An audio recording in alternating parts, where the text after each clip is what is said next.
When it comes to nature of reality, our models has to explain the reality of everyone, including that man that has 90% of his brain tissue missing, yet he goes on to have a normal life, to have qualia, consciousness, and have a normal life. If that's the case, is consciousness an illusion? If it's not illusion, does it really depend on the brain tissue? This 44-year-old man was presented to the clinic because of a leg pain. Dr. Lionel Foylet, when he checked his brain, was really shocked because he only saw empty brain. You see in the black, the most part is made of the cerebrospinal fluid. And he only had this thin layer of gray matter within the skull. Gray matter is made of cell bodies, which if you compare with a computer, it's like CPU or processing units. The doctor tested his IQ. He was on the lower side, 85 for the verbal and 75 for intelligence. And what he mentioned was that this man is not intelligent, but he has gone through interviews, he has found a job and works in an office for a government and has a normal life. He has 2 kids. And he was so surprised, and he pointed out perhaps our brain is much more plastic and adaptive than we thought before. And he also points that if we thought consciousness resides at a single location in the brain, for sure we have been wrong. And it is possible that consciousness is a distributed network, or it simply doesn't exist in the brain. So when you look at the brain of this man, when you compare it with a normal brain, as you see, this is the same plane, it's a coronal plane, and this head is full of tissue, yet this one is all empty. I wonder where are the hippocampi, the basically memory unit, or the units that controls our navigation in space. Where are the thalamus, the locations for, in fact, temperature control of the brain? So a lot of questions pops up. How could this man thrive and have a normal life? I found this website, and he's not alone. There are lots of people that have a big chunk of their brain missing. And if you talk to them, if you encounter with them in the street or just talk to them, you wouldn't notice. And not everyone has a scan of their brain. So perhaps there are a lot more people with these situations. I have an analogy here. Let's say that person here, it's the consciousness itself. Let's just imagine that's the consciousness is an entity, and the house is the brain.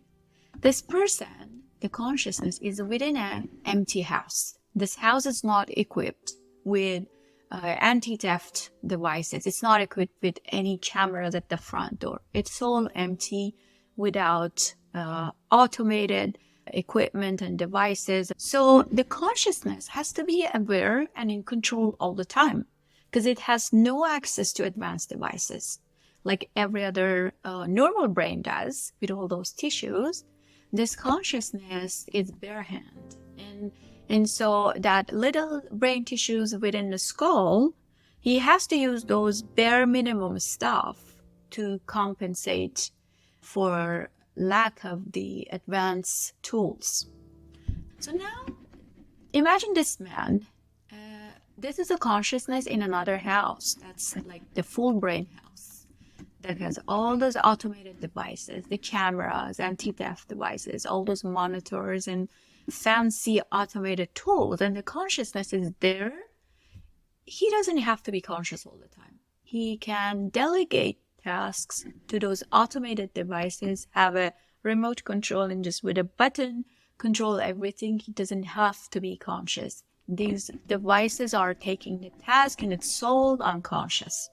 Only he becomes conscious when something out of ordinary comes to the scene. This is comparing with this empty house and a conscious person similar to this brain. But how about the brain of babies? We know that baby brains have lots of connections, way more connections And so way more possible ways for them to think. That's why you might hear from kids that, oh, a dragon came to my room and slept with me and told me stories. So baby's brain are wired quite more extensive than adults. Does it mean that babies are less conscious? I have thought of it in this way. So for a baby, it sounds like the consciousness is there and is given a house that he is not familiar with. So he's going to, in order to figure out what is what, which locations are prone to intruder or how to survive in that house, the consciousness, the worried consciousness, is going to attach everything to everything else. So the doorknob to the crib, to the ceiling, the picture frame to another, everything is going to be connected with a wire. And so he's going to sit and wait and see which string is going to get looser over time. And that would mean that's where it is prone to intruder, for example. So think about this as a way to strengthen the pathways in the brain of a baby. So the baby, the conscious baby, is going to see that, for example, the string from the doorknob to the crib is more loose. So it's going to replace it with a thicker one. But how about the string that goes from this picture frame to another? It's not used. It's going to be cut off. So over time, this consciousness has come up with best pathways to protect this house, this unknown house. Now it has equipped the house with those automated tools. So it sounds like after a while, the consciousness can sit and relax because all the automated tools are now built by that trick, by that over time watching and seeing which pathway is prone to intruder or other stimuli. So when I compare these two cases, I think about the quote by Erwin Schrödinger. Schrödinger has an interesting idea about conscious things or tasks, conversion to the unconscious ones. So what his idea is that the tasks that are unconscious now, they have been conscious one day. For example, walking. When I talk to the phone and I'm walking, I don't pay attention or I'm not aware of my walking closely. But one day, that's been a challenge for me when I was a baby. And so I had to put all of my effort and consciousness and awareness to my walking to not fall. But over repeats and learning, that now became a automated, unconscious tool in my brain toolbox. So something that is unconscious now, it's been conscious one day. That's what he mentions. And he also points out, after the task became unconscious, only in new situations. Think about breathing. We don't pay attention to our breathing unless a situation comes in, like smoking environment. That's all of a sudden we become conscious of our breathing and we can't breathe and become aware of the situation. So when I compare that man with empty brain or a baby brain with this example, consciousness, just to be there, does it really require brain tissue? If the tissues of the brain are automation of the conscious tasks and they are like equipments in the house to make things unconscious. So if that's the case, why in brain studies, when we do fMRI and ask the patient some tasks, and when they think about those tasks, we see the firing of certain regions of the brain. What does that mean? Does it mean that part of the brain generated that experience or thought? If that's the case, why do we even need consciousness? Maybe consciousness is just an illusion. I made another analogy to explain this. So look at this large circle. I have put a person, let's say a man here, under the blanket, which is invisible, like Harry Potter's invisible making blanket. And he's conscious, but no one sees him. Within this circle, he's under that blanket. And then he has access to all of these AR tools, advanced AR tools that we have these days. So he's pre-equipped. Now, assume this is like a large brain. Within that brain, we have these brain regions and maybe consciousness, which is hidden from us. And then we have this neuroscientist here that has connected the brain of this person to a monitor so he can see what brain region, which of these AI tools is active when he is using them. So something like fMRI, let's say. And based on that, do we really need consciousness there or not? Let's say neuroscientists would ask, can you sing a song for me? And then ChatGPT would get activated and it would sing a song. At this point, consciousness is not even aware because this whole thing is on auto mode. It's like a zombie. It's passive or unconscious. So ChatGPT will generate that song and will sing it. And so neuroscientists would see ChatGPT is active as it's going to conclude that is what generated the song. So that's the brain tissue that generated that song. Well, good. Now he's going to ask another task, like write a story, and then he would see like Gemini gets activated. And it's going to conclude, yeah, that part of the brain was responsible for writing this story. But why do we need even consciousness? So a neuroscientist is going to come with a new trick this time. He's going to ask, your mother, after 8 years, has come to visit you and is at the door. At this time, this whole brain is going to come out of its auto mode. And if all of a sudden its attention is going to switch to what neuroscientist is telling, no longer it's unconscious or passive. So the input this time has a link to the emotions. The sentence that your mother is at the door, for this man who have not seen his mother for 8 years, all of a sudden it would trigger something, some emotion, some imagination, some thoughts from childhood and things like that. His attention changed abruptly from not having any attention, from being on auto mode, all the tasks delegated to different AIs or to different brain regions.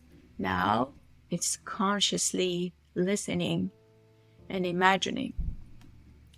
But neuroscientists often, when it comes to emotions, they see still location in the brain that gets activated, and that's called the amygdala. That's what they call the emotion center of the brain. But this time, if the amygdala gets activated, let's say here we have something similar to amygdala. I haven't drawn it. If amygdala gets activated, can we still say the same thing? That amygdala was responsible for generating those emotions. At this time, I would say correlation doesn't mean causation. But see, here when ChatGPT got activated for that song in the essay, and so I said, yeah, that part of the brain was generating it. It wasn't just a correlation. But when it comes to amygdala, I say there is a correlation here between the emotion and the activation of the brain. But correlation doesn't mean causation. It could be other way around. It could be that emotion was first and then it caused activation of the amygdala. But how? Let's go back to the house full of equipments and the consciousness that all of a sudden changed its attention to his mother being at the door. Now all of those emotions came to him and he went on, grabbed the device that he had. Let's say this is DALL-E AI.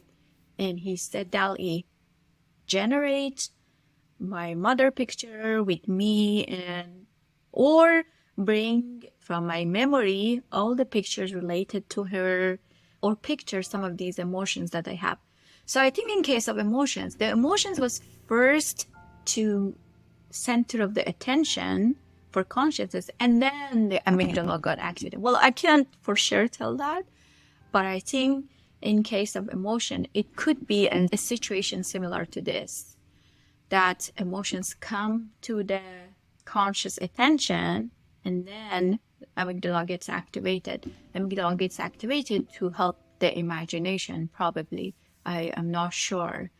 But you might still argue we still don't need consciousness. Maybe here we just have a DALL-E image generator. And then when this guy tells your mother is at the door, and that one gets activated, and then we see it's activated as like amygdala with all those pictures and etc. And maybe we just don't need consciousness here. So at this point, I would say, yes, we must be parsimonious. If we have two models, that one is more complex than the other one, according to a Coombs razor, we have to choose the simpler one. If we could remove this consciousness here, still everything stay the same, then why don't we do it? The thing is, when we do that, we cannot explain a few things. One of them is that, how do you explain those qualia? Well, if everything is based on the equipments in the brain, and they generate the output, such as that emotion, etc., how could you explain the emotions and the qualia of that person with empty brain? That's one thing. And then the second thing is, how would you explain the situations that an unpredictable input comes in and the attention abruptly changes, and no longer this default mode networks generate output? How would you explain that? So why don't we just remove consciousness? Maybe just replace it with a network similar to these. And that network is responsible for an unpredicted input, like that your mother is at the door. If that network is like these, that means it has to have some predictable inputs. Unless you say its input is something that these ones are not able to process, then it goes to the to become the input of that network. Also, we know that the consciousness is not local. So you might say maybe the network of these tools, like the wiring of them, they produce a consciousness in some way. So for example, when certain input is unpredictable, this gets triggered, and then it's not able to produce output. It's gonna trigger this, and eventually it's gonna pass to another network which is able to process that. So those are the questions that I can ask on whether to remove consciousness or not, and I have no answer for it. I feel like it has to be included, and it's not really illusion, and it doesn't really depend on the brain tissue. So let me know what are your thoughts in the comments. Thank you for watching.